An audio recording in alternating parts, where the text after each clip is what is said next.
Bismillahirrahmanirrahim. Assalamualaikum warahmatullahi wabarakatuh. Alhamdulillahirabbil alamin. Wassalatu wassalamu ala asyrafil anbiya'i wal mursalin wa ala alihi washabbihi ajma'in. Amma ba'd.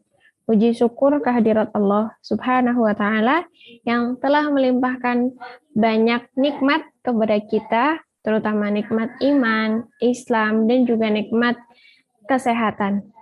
Semoga dengan limpahan nikmat yang dikaruniakan kepada kita dapat mengoptimalkan nikmat-nikmat tersebut untuk terus giat melaksanakan ketaatan yang Allah perintahkan dan menjauhi yang Allah larang. Amin ya rabbal alamin.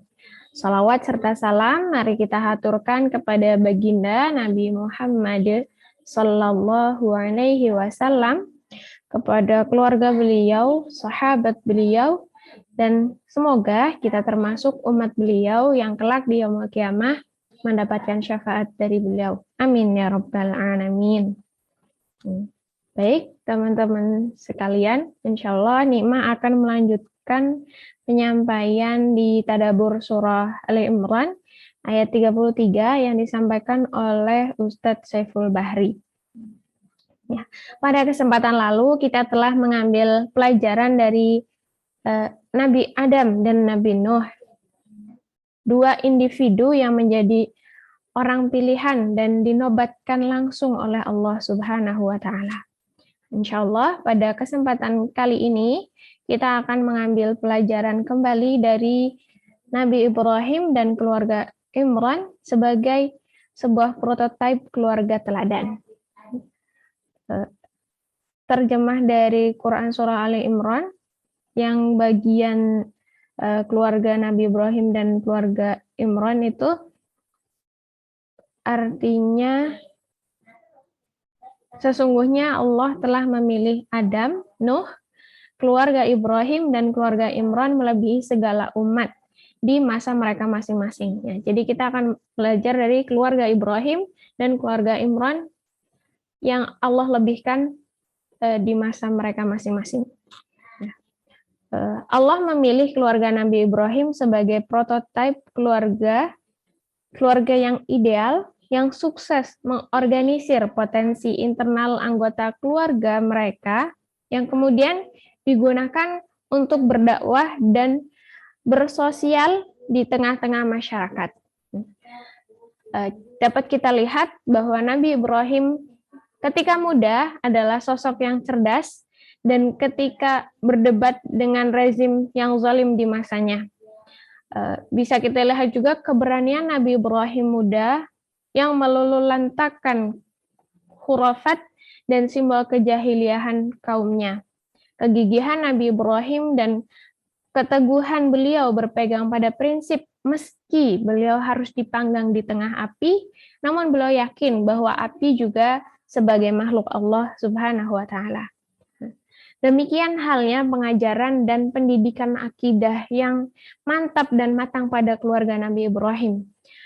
Kisah yang penuh haru biru keluarga Nabi Ibrahim alaihissalam Allah abadikan dalam Quran Surah Ibrahim ayat 37 yang artinya, ya Tuhan, sesungguhnya aku telah menempatkan sebagian keturunanku di lembah yang tidak mempunyai tanaman-tanaman di dekat rumah engkau.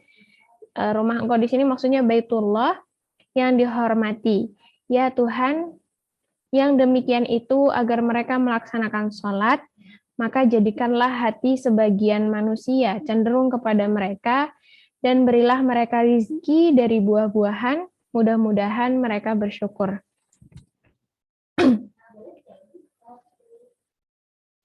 Baik, jadi demikian halnya pendidikan dan kepasrahan dan serta ketundukan, taatnya keluarga Nabi Ibrahim kepada Allah ditanamkan pada anak-anaknya. Contohnya, anak Nabi Ibrahim yang populer kisahnya itu adalah Nabi Ismail. Pada usia yang belia saat turun perintah penyembelihan. Nabi Ibrahim kecil gitu menyampaikan kepada astagfirullahaladzim, maksud aku Nabi Ismail kecil menyampaikan kepada Nabi Ibrahim, apabila itu perintah Allah, maka laksanakanlah wahai ayah gitu kan, ibarat katanya gitu. Dan sebagai balasan ujian ini, Allah menggantinya dengan kemuliaan di atas kemuliaan.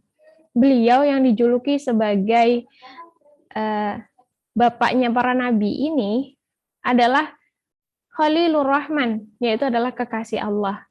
Anak dan bapak inilah dengan titah Allah membangun Ka'bah yang kelak menjadi kiblat seluruh kaum muslimin, yang juga menjadi salah satu poros dalam ibadah haji.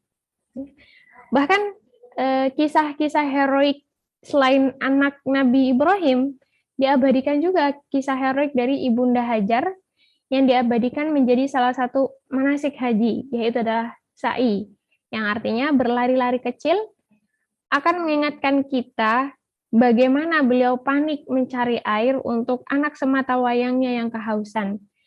Dan dari hentakan kaki Ismail kecil, Allah memancarkan air Zam-Zam sebagai mata air yang hingga kini masih terus memancar. Bahkan syarat dengan berbagai kelebihan melebihi air manapun di permukaan bumi. Ketika melempar jumroh gitu ya, kita mengingat bagaimana Nabi Ibrahim alaihissalam menyambit syaitan yang telah mengganggunya dan menggodanya. Sebenarnya ini tuh hanya sekedar simbol gitu ya. Nah, karena permusuhan abadi syaitan ada pada diri manusia, karena syaitan mengalir dalam darah manusia. Keluarga sukses seperti yang dibina Nabi Ibrahim alaihissalam laik dicontoh untuk membentuk keluarga ideal. Penanaman akidah sejak dini pada anak-anak, kemudian mendidik istri sehingga matang dan mantap dengan jalan dakwah suaminya, pada akhirnya semua bermuara menjadi pendukung bahkan penopang dakwah yang diembannya dan akan terasa semakin ringan. Nah, meski teror kezaliman tak pernah sepi, tapi Nabi Ibrahim alaihissalam semakin kokoh dan kuat. Bahkan sampai keturunannya pun menjadi penerus estafet dakwah beliau. Nabi Ismail, Nabi Ishak, Nabi Yakub, Nabi Yusuf, dan berakhir pada Nabi Muhammad yang menjadi pamungkasnya. Kita berpindah kepada keluarga Imran. Apabila dua individu yang pertama juga Nabi, terus yang ketiga juga keluarga Nabi, nah yang keempat ini Allah memilih bukan dari kalangan Nabi. Maka orang pilihan keempat pada ayat ini yang kita tadaburi yaitu jatuh pada keluarga Imran. Keluarga biasa dari kalangan Bani Israel yang bukan Nabi juga bukan dari kalangan Rasul. Bahkan figur Imran sama sekali tidak pernah disinggung. Namun biasanya terlihat pada istri dan anak perempuannya, yaitu Maryam. Bahkan namanya tersemat menjadi salah satu nama surah dalam Al-Quran. Kegiatan dan kondisi keluarga Imran, misalnya, tergambar sebuah kesalihan kolektif yang diwakili oleh istri Imran yang hendak mendermakan seluruh hidupnya demi sebuah pengabdian pada Tuhannya. Sehingga ia bernazar hendak mengabadikan anaknya kelak untuk berkhidmat di Baitul Maqdis. Namun ia terkejut ketika bayi perempuan yang terlahir. Semulanya ia menyangka nazarnya akan kandas. Ibaratnya, ya Allah, aku udah berdoa, udah ikhtiar sungguh-sungguh, tapi ternyata yang engkau karuniakan adalah seorang anak perempuan. Namun ia tetap memohon penerimaan ketulusan niatnya. Maksudnya, sebetulnya Allah menerima nazar beliau gitu, dan ketulusan niatnya gitu. Bahkan mendidiknya dengan segala inayah dengan naungan berbagai kelebihan, sehingga kematangan Maryam kecil memang seolah dipersiapkan untuk mengemban tugas berat. Kelak sebagai seorang ibu nabi yang terlahir dari rahimnya yang suci tanpa seorang bapak. Gitu. Dan Maryam ini mengajarkan sebuah makna tauhid dan kemahakuasaan Allah kepada Nabi Zakaria alaihissalam ketika beliau bertanya padanya, "Hai Maryam, di mana kamu memperoleh makanan ini?" Kemudian Maryam menjawab, "Makanan itu dari sisi Allah. Sesungguhnya Allah memberi rizki kepada siapa yang dikehendakinya tanpa hisab." Quran Surah Ali Imran ayat 37. Sebuah kesalehan yang terbina sejak kecil dari anak yatim tersebut, kesalehan yang memantul dari pribadi ibundanya yang solihah dari sejak sebelum melahirkannya. Anehnya, justru kisah pribadi Imran tak kita jumpai di sini, gitu.